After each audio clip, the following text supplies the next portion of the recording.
2024년 11월 21일 목요일 돈다방 미쓰리 시작하겠습니다. 9월달 금리 인하 이후에 미쓰리가 여러분들께 전해드린 연말까지의 시황 분위기는 아주 너그럽게 봐서 코스피 상단 2600 정도, 그리고 하단은 한 2400, 장중에 2400을 잠깐 깰 수도 있다. 이런 분위기로 한 200포인트 내에서 연말까지 움직일 것이다. 이러한 움직임 굉장히 재미있는 주식시장인데 안타깝게도 대부분의 개인 투자자들이 코스피 2800, 2900, 3000 넘어서 주식을 시작했고 그때 주식을 샀고 그 이후에 주가가 빠지니까 지금 2400포인트대를 보면서 대한민국 망하는구나 라는 생각을 하시게 된다. 그런데 진짜 재미있는 종목 장세가 펼쳐질 거고 단지 그 종목 장세가 개인 투자자들에게는 호락호락하지 않은 종목 장세가 전개될 것이다 라는 이야기를 계속 해드렸습니다. 그때 이후 9월달 이후 미쓰리 예상대로 지금 주식시장이 흘러가고 있어서 제가 지금 방송을 좀 쉬엄쉬엄 하고 있습니다. 제가 방송을 쉬엄쉬엄 하면서 놀고 있는 게 아니고요. 저는 지금 2025년도 증시 전망을 준비하고 있습니다. 자, 제가 오늘 이따가 5시에 이제 새날에서 또 인사를 드릴 텐데 오늘 사실 할 것도 되게 많지만 그래도 오늘 꼭 방송을 좀 해드리고 싶었던 그 이유를 제가 지금부터 좀 말씀을 드리도록 하겠습니다. 제가 3분기 어닝 시즌에 대해서 처음에 기대하지 않는다. 그리고 미쓰리만 기대하지 않는 게 아니라 월가 전문가들조차도 그렇게 기대하지 않는다. 라는 이야기를 해드리면서 문제는 실적 시즌, 어닝 시즌에 포문을 여는 업종이 금융업종인데 금융업종은 웬간하면 실적이 나쁠 수가 없다 보니까 3분기 어닝 시즌을 기대하지 않았던 전문가들이 어닝 시즌에 포문을 여는 금융주를 보면서 우리가 이번에 졸라 눈높이를 낮춰놨는데 기대할 만하네 이렇게 생각을 할 수 있지만 여러분들이 속으면 안 된다라는 이야기를 해드렸습니다. 전문가들 의견이 살짝 바뀌었었거든요.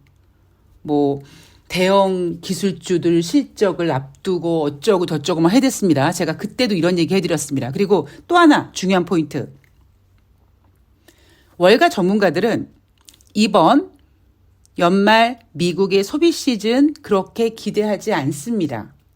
제가 지난번에 한번 말씀드렸죠.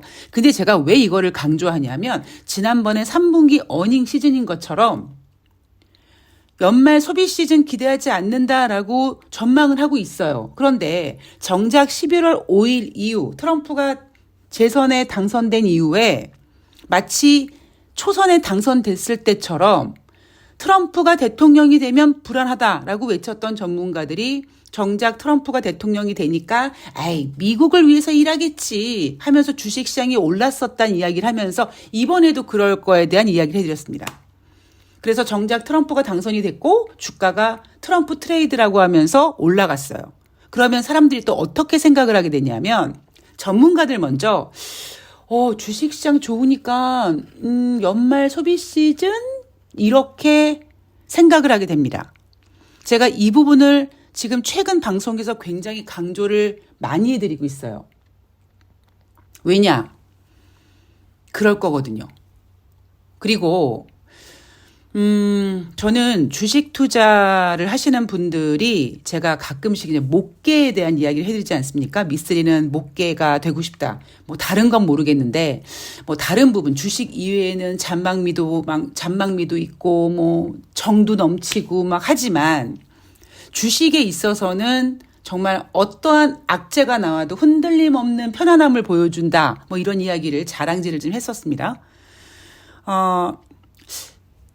개인 투자자들을 만나보면은요, 가장 큰 단점이 뭐냐면 인간이 가지고 있는 어떤 본성을 주식 투자할 때 고스란히 반영을 합니다. 어떤 식으로 반영을 하느냐? 딱 두 가지만 짚어드리면 첫 번째, 주식 투자를 시작할 때 나는 돈을 벌 수 있어 라는 자신감만 가지고 투자를 합니다. 물론 말로는 아이 그래 뭐 손해볼 수도 있지 라고 주식을 시작하지만 돈 잃고 기분 좋은 사람은 없습니다. 주식이란 원금을 손해볼 수도 있다라고 얘기하지만 그것보다도 아니야. 지금 내가 주식을 들어가는 이 시점이 내가 공부해 본 결과 저가야. 그러니까 나는 돈을 벌 수 있는 확률이 더 높아라고 베팅을 하게 되는 거예요. 그리고 두 번째, 주식하시는 분들이 가장 조심해야 될 부분이 뭐냐면 듣기 싫은 소리 거부합니다. 마치 윤석열이 옆에서 지금 대통령님 나이스샷, 대통령님 잘하십니다. 이런 이야기만 듣다 보니 본인의 지지율과 함께 본인의 인생과 함께 대한민국을 지금 엉망진창을 만드는 것처럼 특히 주식 투자할 때는요. 저는 호재보다 악재를 더 많이 체크해야 된다라고 생각하는 사람입니다. 제가 주식시장에는 여러분 비슷한 비율의 호재와 악재가 항상 포진되어 있습니다라는 이야기를 해드리잖아요.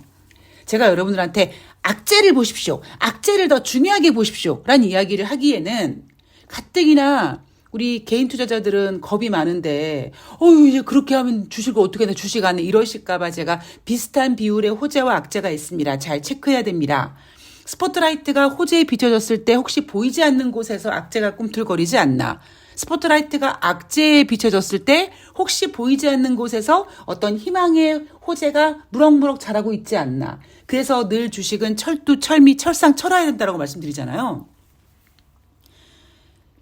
얼마 전에 분명히 월가 전문가들은 이번 연말 소비 시즌 그닥 기대하지 않는다라고 얘기했습니다. 그런데 지금 미국 주식시장이 약간 혼조세를 보이고 조정 국면에 보이는 것 같기도 하고 러시아와 우크라이나의 어떤 전쟁도 약간 불안불안합니다만 지금 뉴욕 증시 잘 지키고 있어요. 그리고 삼성전자 자사주 매입을 해서 다시 삼성전자가 오만전자를 회복을 했습니다. 그럼 개인 투자자들은 트럼프 트레이드로 이렇게 주가가 올라갔고 지금 조정받았고 이 조정이 끝난 다음에 연말까지 올라가겠네라는 생각을 합니다. 그리고 투자자들이 그런 생각을 하게끔 만드는 게 누굽니까? 전문가들입니다. 그래서 제가 오늘 방송에서 꼭 해드리고 싶었던 얘기예요. 이번에 연말 소비 시즌 너무 기대하지 마십시오. 왜? 자, 11월 18일 월요일 뉴욕 증시 혼조세로 마감했고요. 그다음에 11월 19일 화요일 뉴욕 증시도 혼조세였습니다. 11월 20일 수요일 뉴욕 증시도 혼조세였습니다. 러시아와 우크라이나에 대한 긴장감도 있었고 뭐 여러 가지 이슈가 있었습니다만 11월 20일 수요일 뉴욕 증시에서 가장 중요한 건 역시 엔비디아의 실적이었습니다. 경제지표 발표된 거 없었어요. 그런데 엔비디아 어땠습니까? 주가 빠졌죠. 엔비디아 실적이 안 좋았습니까? 아니에요. 그냥 예상치에 부합하는 실적 내놨습니다. 오히려 예상치를 상회하는 실적을 내놨어요. 그런데 왜 주가가 빠졌느냐?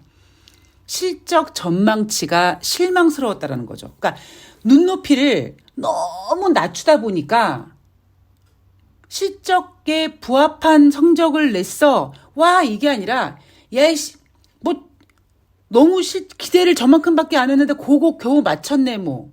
이렇게 실망해 버렸다라는 겁니다. 특히 그럴 수밖에 없는 이유는 제가 올해 상반기는 작년 연말부터 시작된 연준의 금리 인하 기대감, 하물며 1년에 8번 있는 FOMC 회의에서 6번, 7번까지 금리 인하를 할 수 있을 거라는 거대한 금리 인하 기대감으로 증시를 띄웠고, 종목으로는 1월 2일 날 애플의 매도 보고서가 나오니까 애플 저리 가고 가만 있어봐. 증시를 띄울 수 있을 만한 거 없나? 그래.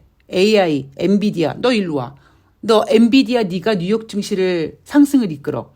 그래서 금리 인하 기대감과 엔비디아의 성장 기대감으로 7월 달까지 주식시장이 쫙 왔단 말이에요. 물론 8월 달에 경기 침체 이야기가 나서 한번 출렁거리긴 했습니다. 제가 그때 그랬어요. 이제 더 이상 기대감으로 주식시장을 상승하기는 어렵다. 그래서 제가 8월 18일 돈다방 미스터리 썸네일에서 이제 대한민국 주식시장과 뉴욕 증시는 따로 국밥으로 놀 것이고 미국은 대선이 있기 때문에 약간 변수가 있다.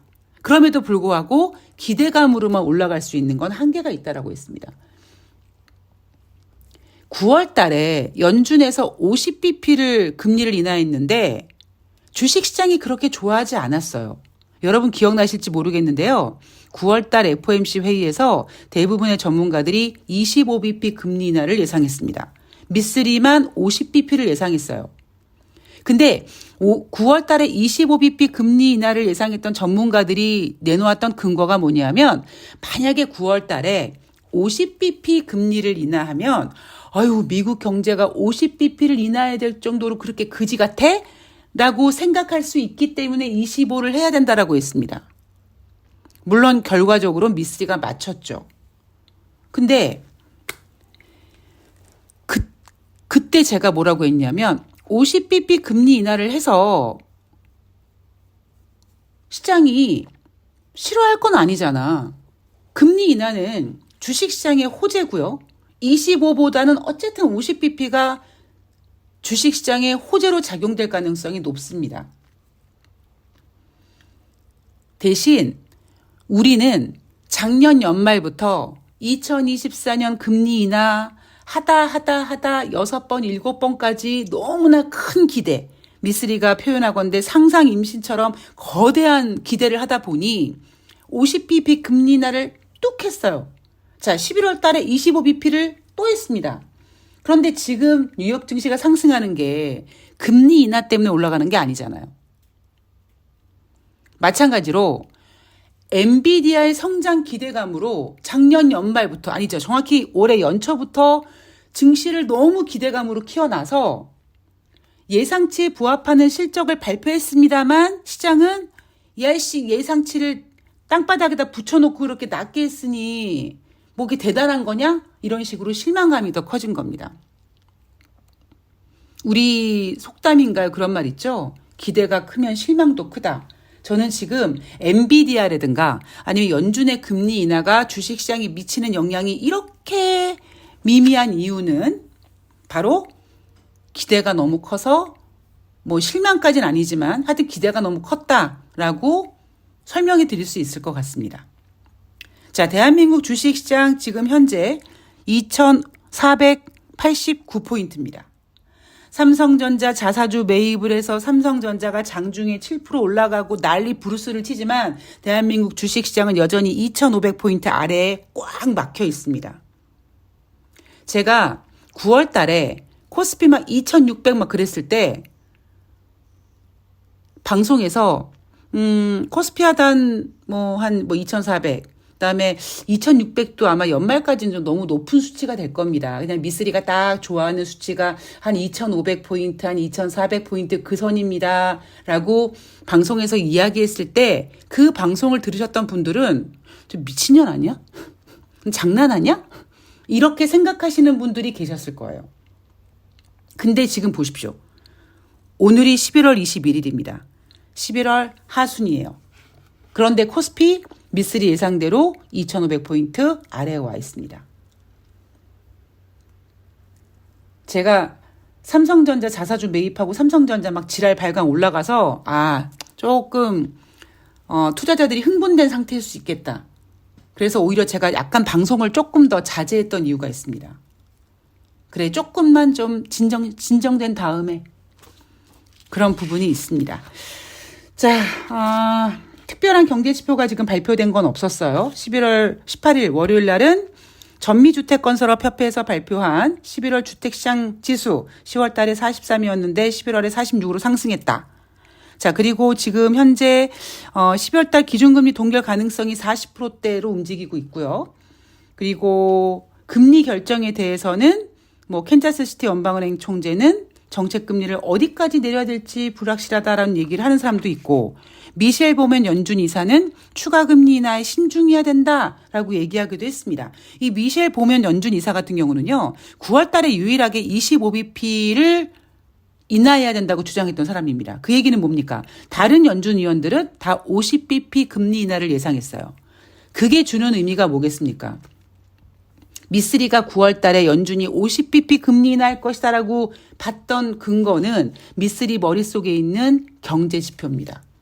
단지 그 경제 지표가 이번에 미국의 대선이라는 큰 이벤트를 두다 보니 미국이 경제가 둔화되고 있어요라는 얘기는 못하고 연착륙이니 골디락스니 하다 뭐 노랜딩이니 이런 개소리를 나발나발 거리면서 버텨왔지만 미국은 특히 연준은 9월 달에 50bp를 인하해야 된다라고 생각했던 연준 위원이 한 명 빼고 다였습니다. 그게 팩트인 거예요. 그리고 11월에도 또 추가 금리 인하를 했습니다. 지금 제롬 파월 연준 의장이 금리 인하를 좀 조심해야 된다라고 얘기했잖아요. 그러다 보니까 12월 달 지금 금리 동결 가능성이 40%대밖에 안 되죠. 그런 얘기 안 했으면 아마 12월 달 금리 인하 이야기 또 확률이 커질 겁니다. 제롬 파월 연준 의장이 금리 인하에 신중해야 된다고 얘기한 이유는 딱 한 가지예요. 인플레이션이 상승할까 봐 겁나는 겁니다. 그냥 지금 미국은 그렇게 금리 인하를 해야 될 정도로 몇 개의 경제 지표가 기준선 아래에 오랫동안 머무르면서 미국 경제가 그닥이네. 고용지표 잘 나와? 고용지표 이거는 언제든지 수정 가능하잖아요. 10월달 신규주택 착공 건수 전월 대비 3.1% 두 달 연속 감소세. 10월달 신규주택 착공 허가 건수도 전월 대비 0.6%. 그리고 제가 지난주부터 뭐 강한 반등장이 온다, 뭐 대신증권 2,700, 2,800 막 그랬잖아요. 예. 제가 마지막에 근무했던 증권사가 대신증권이긴 하지만 제가 근무했던 거는 상관없이 냉정하게 좀 평가를 하자면 2주 전에 대신증권은 그러니까 지난주죠. 지난주 주식시장 강한 반등을 예상한다고 얘기하면서 2,700, 2,800 타령했어요. 그렇게 안 된다고요. 지금 우리가 체크해야 될 것들은 그런 허접한 전문가들의 희망 고문이 아니라 연준이 그렇게 금리 인하를 할 수밖에 없는 현실적인 상황. 그리고 지금 우크라이나, 러시아, 미국 어쩌고 저쩌고 트럼프 트레이드 얘기하지만 미국의 10년물 국채 금리. 대한민국 주식시장에서 외국인들이 발을 뺀다는 점. 이런 것들이 지금 현실 주식시장에서 시장을 움직이는 가장 중요한 이슈입니다. 연준의 금리 인하도 아니고요. 3분기 어닝 시즌도 아니고요. 트럼프 트레이드 그런 것도 아닙니다. 시장의 방향성이 안 보여 그러면 저는 초심으로 돌아가서 미국의 경제 지표에 집중합니다. 물론 수정되는 입맛에 맞게 수정되는 부분도 있지만 그 수정되는 부분까지도 잘 체크했다가 요 녀석들 나중에 요거 수정했네 라는 것까지 감안해서 쭉 체크를 하다 보면 지금 미국 현실이 금리 인하를 50bp 그 다음 달 25bp 할 수밖에 없었던 상황. 제롬 파월 연준 의장이 금리 인하에 신중해야 된다는 건 금리 인하를 하지 않을 정도로 미국 경제가 좋아서가 아니라 금리 인하를 하면 아직까지 연준의 목표치 인플레이션 2%를 잡지 못했던 상황에서 금리 인하를 했기 때문에 다시 금리 인하해서 물가 상승률이 올라가면 일명 스태그플레이션 잣대는 거거든요. 그거를 방지하기 위해서 금리 인하에 신중화해야 된다라고 얘기한 겁니다. 제가 매번 말씀드렸죠. 경제가 좋으면 금리 인하를 할 필요가 없어요. 금리 동결해도 돼요. 물론 대한민국은 경기가 좋아서 금리 동결을 하고 있는 게 아니라 건설사 살리기 위해서 가계부채가 늘어나지만 금리 인상을 못했던 거고 미국 경제가 진짜 좋다면 금리 인하를 굳이 할 필요가 없었던 겁니다. 자, 왜 제롬 파월 연준 의장이 금리 인하에 신중한가? 금리 인하를 해서 미국 경제가 좋아지고 있다 이런 게 아니라 인플레이션의 상승 우려입니다. 자, 오늘 돈다방 미쓰리 특별한 내용이 없어서 11월 18일부터 20일 수요일 뉴욕 증시까지 한번 훑어봤고요. 저는 매일매일 주식시장도 중요하지만 지금 정말 중요한 게 뭔지 엔비디아 실적 이야기해드렸고 3분기 어닝 시즌 얘기해드렸고 앞으로 뭡니까? 연말까지 소비 시즌에 대한 기대감 너무 크게 갖지 마십시오. 분명히 월가 전문가들조차도 연말 소비 시즌 그렇게 기대가 크지 않다라고 이미 밝혔습니다. 자, 시장 냉정하게 잘 보시고요. 저는 이따가 5시에 채널에서 인사드리고 그리고 내일 방송에서 목요일 뉴욕 증시 잘 체크해서 찾아뵙도록 하겠습니다. 2025년 증시 전망에 대해서는 제가 지금 계속 자료 수집하고 있고 돌아보고 있으니까 정리되는 대로 돈다방 미쓰리에서 소개해드리도록 하겠습니다. 자, 오늘 좋은 하루 되시고요. 저는 이따 새날에서 뵐게요. 고맙습니다.